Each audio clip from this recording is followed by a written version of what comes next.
ఓం నమో వెంకటేశాయ. తిరుమలలో చూడాల్సిన చాలా ఉన్నాయి కానీ తెలియట్లేదు. బాట గంగమ్మ తల్లి అమ్మవారిని దర్శనం చేసుకున్నాం. ఇప్పుడు చెక్క తీర్థం అంట. సేవా సదనం వెనకాలనే ఉంటుంది.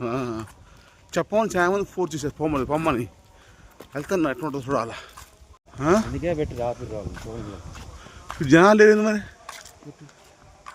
ఇదంతా ఫారెస్ట్ కదా, అక్కడ సెక్యూరిటీ ఉండి పెట్టి ఇవన్నీ ఇవన్నీ ఐస్కి ఇది వంటకి తయారు చేసి పెడతారుగా. కాదురా ఇక్కడ సమాధులు ఉంటుందిగా. సమాధులు సమాధులా సమాధులు సమాధులు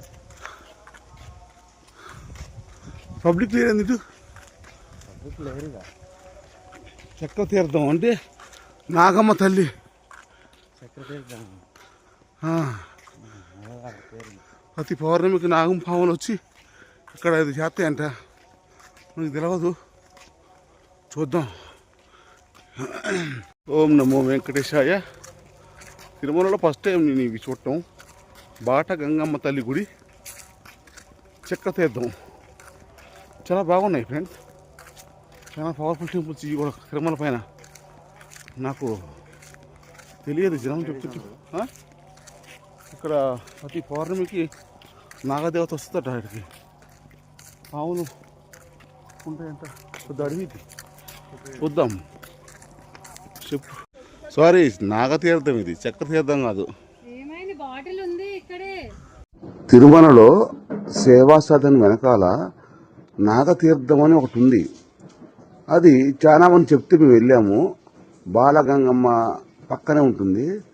ఫస్ట్ టైం వెళ్ళాము. వెళ్తుంటేనే మాకు చాలా భయం అనిపించింది. ఎందుకనో కొంచెం జనం తక్కువ ఉన్నారు.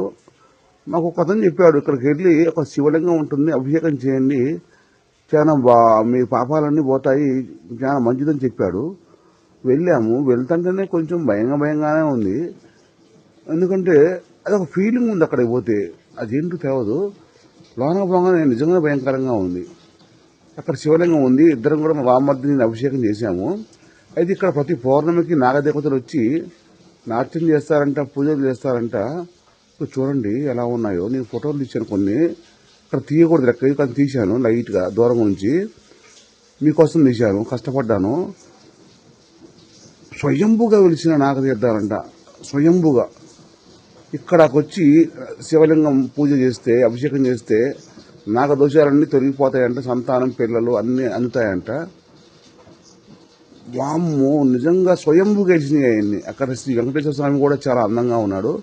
నాగంబావులు అయితే భయంకరంగా ఉన్నాయి. సేవాసదాన్ని వెనకాల ఉంటుంది. వీలైతే ఒక్కసారి వెళ్ళి రాండి. ఓకేనా? తిరుమల వెళ్తే వీడియో నచ్చితే లైక్ చేయండి, సబ్స్క్రైబ్ చేసుకోండి, ఫాలో చేయండి, కామెంట్ చేయండి.